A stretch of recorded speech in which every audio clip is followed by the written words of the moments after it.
சாரதா கேக்குறாங்க குமரனை பார்த்து, ஏன் தம்பி நான் கிளம்பி நின்னுகிட்டு இருக்கேன், இப்ப ஊருக்கு டிக்கெட் புக் பண்ணலன்னு சொல்றீங்க?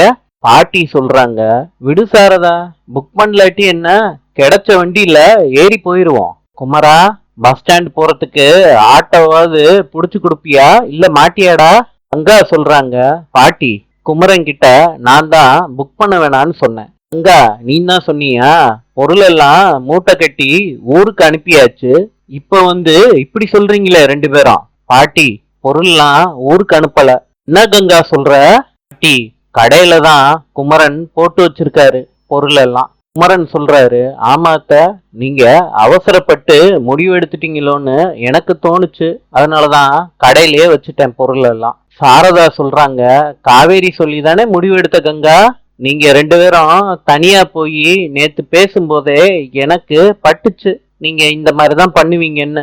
இன்னமும் எனக்கு தெரியாம பின்னாடி நீங்க பேசி முடிவு பண்ணி இந்த மாதிரிதான் பண்ணிக்கிட்டே இருப்பீங்களா? யாரும் வேண்டான்னு சொல்லிட்டு எங்கேயாவது போய் செத்துருவேன் பாத்துக்கோங்க. அதான் வேணுமா கங்கா உனக்கு? என் உசுறு இருக்கிறது தானே பிரச்சனை. அப்படி இருந்தா சொல்லிருங்க, நான் போய் சேர்ந்துடுறேன், அதுக்கப்புறம் உங்க இஷ்டப்படி வாழ்ந்துக்கோங்க. குமரன் சொல்றாரு, அத்தை அந்த மாதிரி பேசாதீங்க அத்தை, காவேரிக்கு இந்த நிலைமை வந்ததுக்கு காரணம் நானும் தானே அத்தை, என்னால நடந்த பிரச்சனைய நான் தான் பாத்துக்கணும் அத்தை, இது எல்லாத்தையும் சரி பண்ண வேண்டியது என்னோட கடமை அத்தை. அத்தை, என்னைய வளர்த்தது எங்க மாமா, அவங்க குடும்பத்தை இப்படி நடு ஆத்துல விட்டுட்டு போக எனக்கு மனசில்ல அத்தை, எனக்கு ஒரு வாய்ப்பு கொடுங்க அத்தை, நான் கவனிச்சுக்கிறேன் உங்களை. சாரதா சொல்றாங்க, தம்பி இப்படி எல்லாம் பேசி என்ன சங்கடப்படுத்தாதப்பா. அத்தை, நீங்க சங்கடமா யோசிக்கவே யோசிக்காதீங்க, இன்னும் 2 நாள்ல வேற வீட்டுக்கு போயிடலாம்.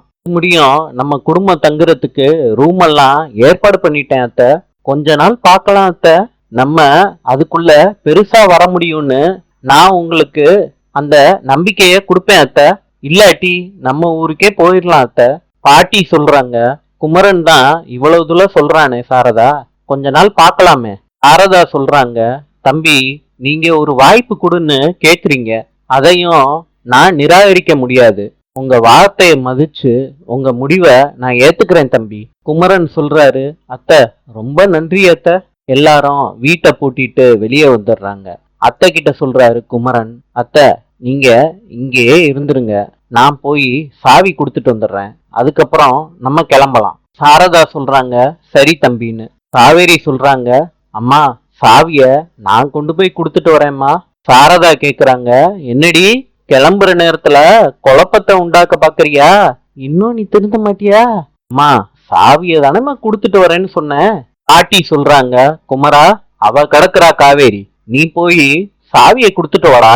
மாமா நீங்க இருங்க, நான் சாவிய கொண்டு போய் கொடுத்துட்டு வந்துடுறேன். அம்மா தாத்தா பாட்டி என்ன பண்ணாங்க, என் மேல அவங்க வச்ச பாசம் உண்மையானதுமா, நான் போய் சாவிய கொடுத்துட்டு அவங்க கிட்ட சொல்லிட்டு வந்துடுறேம்மா. அம்மா வயசானவங்க மனசு கஷ்டப்படுத்திட்டு நம்ம புது வீட்டுக்கு போகணுமாமா. சாரதா சொல்றாங்க, தம்பி நீங்க காவேரிய கூட்டிட்டு போயிட்டு சாவிய கொடுத்துட்டு கூட்டிட்டு வாங்க காவேரிய, நம்ம கிளம்பலாம். குமரன் சாவிய காவேரி கிட்ட கொடுக்கறாங்க. காவேரி நடந்து போறாங்க விஜய் வீட்டுக்கு சாவிய கொடுக்கறதுக்கு. தாத்தா சொல்றாங்க, காவேரி ஆமா எனக்கு நல்லா தெரியுமா எங்களெல்லாம் விட்டுட்டு உன்னால போக முடியாதுன்னு. கல்யாணி பாட்டி கேக்குறாங்க, என்னம்மா காவேரி, விஜய் அவ்வளவு தூரம் வந்தான் நீ வருவன்னு, நீ அவங்கிட்ட வரமாட்டேன்னு சொல்லிட்டியாமே, ஏமா? இப்ப என் மனசே விட்டு போச்சுமா, இப்ப நீயாவே வந்துட்ட காவேரி, உன்னை பார்த்த உடனே இப்பதாம்மா என் மனசு ரொம்ப நிம்மதியா இருக்கு.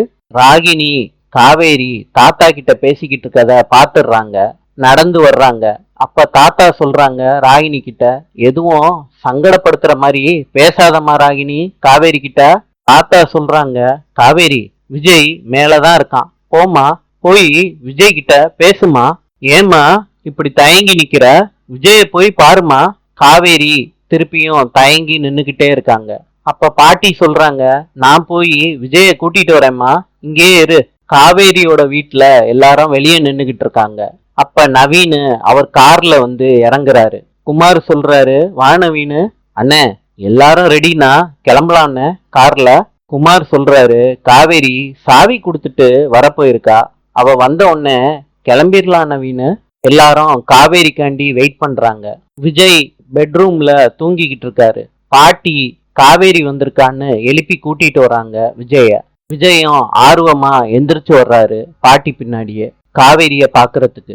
காவேரிய பார்த்த உடனே விஜய் ரொம்ப சந்தோஷமாயிடுறாரு. காவேரி அதிர்ச்சியில இருக்காங்க விஜய பார்த்து. ராகினி மனசுக்குள்ள நினைக்கிறாங்க, காவேரி என்னத்த பண்ணி மயக்கி வச்சிருக்கான்னு தெரியலையே, விஜய் இவ்வளவு சந்தோஷப்படுறாரு அப்படின்னு மனசுக்குள்ள நினைக்கிறாங்க. தாத்தா சொல்றாங்க, வாடா விஜய், காவேரி வந்துட்டா, பேக வாங்கிட்டு மேல போடா காவேரிய கூட்டிட்டு. விஜய் காவேரியோட கண்ணையே பார்த்துக்கிட்டே இருக்காரு. காவேரியும் விஜயோட கண்ணையே பார்த்துக்கிட்டு இருக்காங்க. ரெண்டு பேரும் மனசுக்குள்ள பேசிக்கிறாங்க. காவேரி சொல்றாங்க, நாங்க வீட்டை விட்டு கிளம்பிட்டோம், சாவி கொடுத்துட்டு போறதுக்காண்டி தான் வந்தேன். விஜய் அவங்க ஃபேமிலியும் இத கேட்ட உடனே அதிர்ச்சி ஆறாங்க. ராகினி சந்தோஷப்படுறாங்க இத கேட்ட உடனே. காவேரி சொல்றாங்க, சாவிய வாங்கிக்கோங்க தாத்தா, அம்மா கிட்ட சாவிய கொடுத்துட்டு வர 5 நிமிஷம் அவகாசம் கேட்டுட்டு வந்திருக்கேன் தாத்தா. இத காவேரி சொல்லிட்டு அவங்க மனசுக்குள்ளேயே பேசிக்கிறாங்க. விஜயும் அவங்க மனசுக்குள்ளேயே காவேரியோட கண்ணை பார்த்துக்கிட்டே பேசிக்கிட்டே இருக்காரு. விஜய் மனசுக்குள்ள நினைச்சுக்கிட்டே இருக்கிறப்ப விஜயோட கண்ணுல இருந்து கண்ணீர் வருது. காவேரியும் விஜய பார்த்து கண் கலங்கி நிக்கிறாங்க. நாளை சந்திப்போம்.